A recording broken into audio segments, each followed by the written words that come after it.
کیسا تیرا روزہ ہے کہ تو روزہ رکھ کے تو اس کے مقصد کو نہیں سمجھا؟ محبوب پاک صلی اللہ علیہ وسلم فرماتے جس نے جھوٹ نہیں چھوڑا، غیبت نہیں چھوڑی، برائی نہیں چھوڑی، اللہ کو اس کے بھوکے پیاسے رہنے کی کوئی ضرورت نہیں۔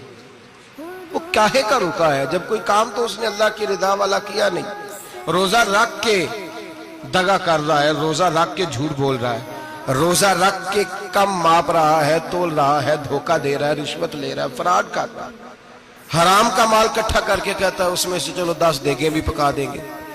وہ بھائی جو کام اللہ نے تجھے کرنے کو حکم دیا تھا، جب تو وہ بجا ہی نہیں لا رہا، مقصد روزہ ہی تو حاصل لعلکم تتقون۔ روزے کا مقصد یہ ہے کہ تو پرہیزگار ہو جائے۔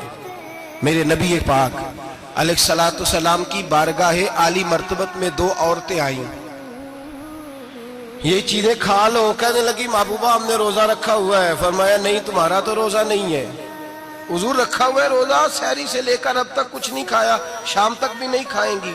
محبوب نے فرمایا ذرا کہہ تو کرو، الٹی تو کرو۔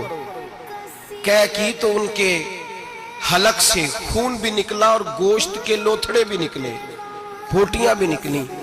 نبی پاک نے فرمایا وہاں بیٹھ کے تم نے اپنے جاننے والوں کی غیبت نہیں کی، چغلی نہیں کھائی؟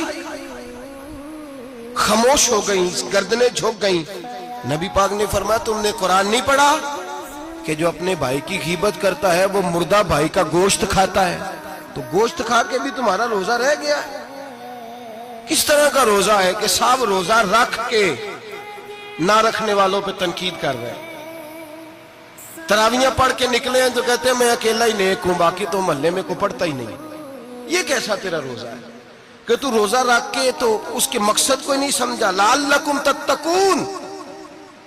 روزہ دار تو وہ ہے کہ روزہ رکھا ہوا ہے، کھانے بھی سے رکا ہے، پینے سے بھی رکا ہے، عمل زوجیہ سے بھی رکا ہے، پھر وہ جھوٹ سے بھی رکے، غیبت سے بھی رکے، بدنگاہی سے بھی رکے، حرام خواری سے بھی رکے، رکے ساری چیزوں سے۔